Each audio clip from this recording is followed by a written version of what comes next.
Okay, welcome back. We are still solving question 1.1.3. Now, in this video, I'm going to show you a different way in which you can solve for this inequality. First, we are going to look at how does a quadratic function look in factored form. So we can look at it like, okay, we know that in standard form it's ax squared plus bx plus c. And we know that if we were to draw this, we need to know the value or the sign of a. If a is positive, we know that the function will be concave up, right? And if a is negative, the leading coefficient, then we know that the function will be concave down. Right. Now, sometimes quadratic equations can be expressed in factored form. Like in this case, it's already factorized. So this means that we will have y equals a times x minus x1 times x minus x2, right? So here again, if a is positive, same thing applies. If a is positive, we know that the function will be concave up.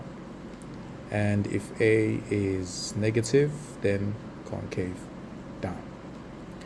Right, now let's look at what we have here and compare it with what we see here.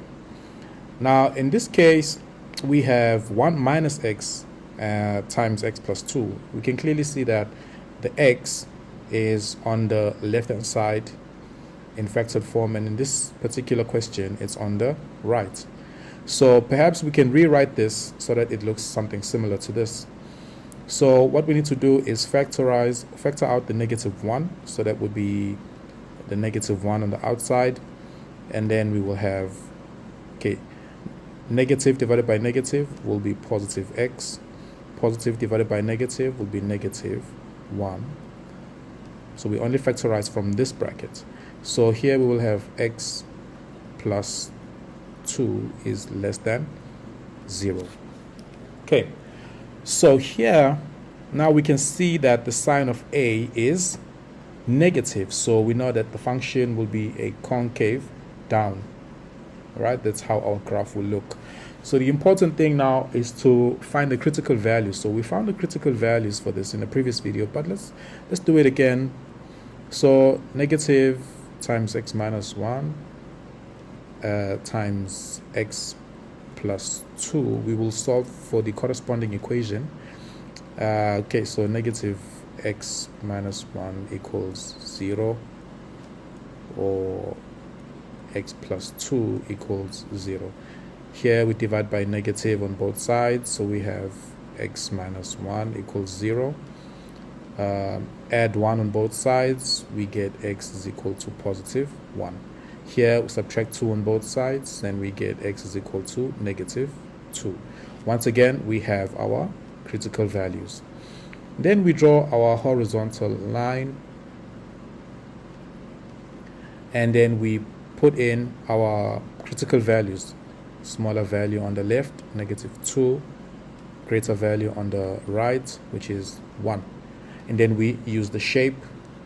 Since we know that the sign of a is negative, we know that the function will be concave down. So this is how our graph should look.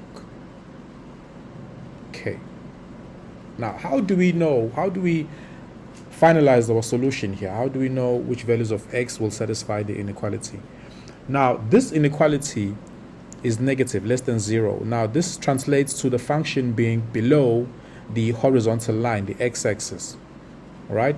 So whenever our function is below the x-axis, the values of y are negative, and where we have the intersection, we have 0. Here again, we see the function is below the x-axis, so the values of y or the function are negative. But where we have the function above the x-axis, the y values are positive, right? So we have positive values there of y, and where there's an intersection, now that is 0. The value of y is 0 there. Okay, so now that we can clearly see where our graph is positive and where it's negative, so we need to decide now which values of x is the graph negative, or for which values of x is the graph below the x-axis. Now again, look at it here. The values, if I put in this value into this inequality, I would get 0.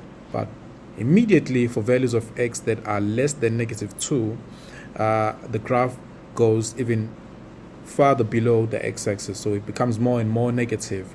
So the farther I go to the left, the farther the graph goes down to the negative values. So the more the graph becomes negative.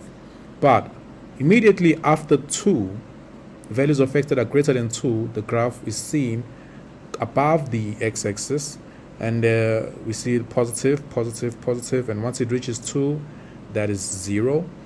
But once it crosses 1 and goes for values of x that are above 1, the graph goes further down, right, becoming more and more negative. So if we were to write the solution now, the values of x for which the graph is negative would be values of x that are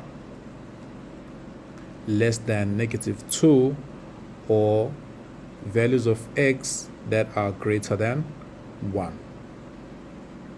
Right. I hope you enjoyed this video. Thank you so much for watching. See you next time.